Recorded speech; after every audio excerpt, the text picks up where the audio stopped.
പ്രിയപ്പെട്ടവരെ, ഒരു കുട്ടി അവന് തൊട്ടതിനും പിടിച്ചതിനുമൊക്കെ ദേഷ്യമായി. അവൻ്റെ ദേഷ്യം നിയന്ത്രിക്കാൻ അച്ഛനൊരു ഉപായം പ്രയോഗിച്ചു.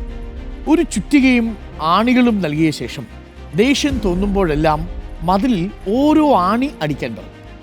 ഇതിനെ സംബന്ധിച്ച കുട്ടി ആദ്യ ദിനം തന്നെ 37 ആണികളാണ് അടിച്ചത്. എന്നാൽ തുടർന്നുള്ള ദിവസങ്ങളിൽ ആണികളുടെ എണ്ണം കുറഞ്ഞു വന്നു. കുറച്ച് കഴിഞ്ഞപ്പോഴേക്കും അവന് ദേഷ്യം പൂർണ്ണമായും നിയന്ത്രിക്കാൻ കഴിയും.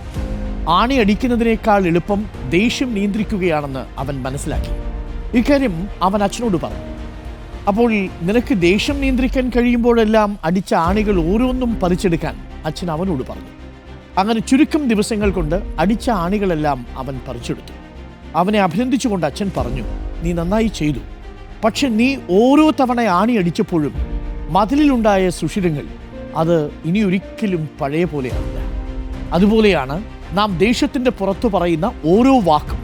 അത് മറ്റുള്ളവരുടെ മനസ്സിൽ ഒരിക്കലും ഉണങ്ങാത്ത മുറിവായി തുടരും. അതിനാൽ ദേഷ്യത്തെ നിയന്ത്രിക്കണം, വാക്കുകൾ സൂക്ഷിച്ചുപയോഗിക്കണം. ഇല്ലെങ്കിൽ നമ്മൾ ചെന്ന് പെടുന്നത് വല്ലാത്ത കുരുക്കുകളിലായിരിക്കും.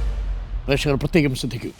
നമുക്ക് ദേഷ്യമോ നമ്മളുടെ വല്ലാത്ത കോപമോ ഒന്നും നിയന്ത്രിക്കാൻ ചിലപ്പോൾ നമുക്ക് കഴിഞ്ഞുവെന്ന് വരില്ല.